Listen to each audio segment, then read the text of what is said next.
राधानगरी तालुक्यातील बनाचीवाडी येथे कैलासवासी रेवताबाई एकावडे चॅरिटेबल ट्रस्टच्या वतीने रानबाजी स्पर्धा पार पडल्या। या स्पर्धेत 65हून अधिक महिलांनी सहभाग घेतला होता। ग्रामीण जीवनशैलीतील पारंपरिक वन्यभाज्यांचे महत्त्व अधोरेखित करण्यासाठी या स्पर्धा आयोजित करण्यात आल्या होत्या। मोरशिंडा, टाकळा, कुर्द, आंबोशी, आगाडा, आलू, मठ, पोकळा, शेवगा, कटुरोली, तातू, कोट, चवळी, मेथी, राजगिरा यासारख्या 130 प्रकारच्या वन्यभाज्यांचे सादरीकरण करण्यात आले। विजेत्या स्पर्धकांना बक्षिसे वितरित करण्यात आली।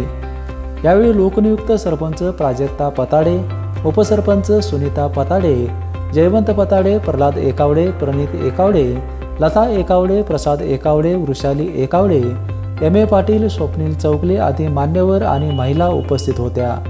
बेपेनसाठी राधानगरीहून उत्तम पाटील।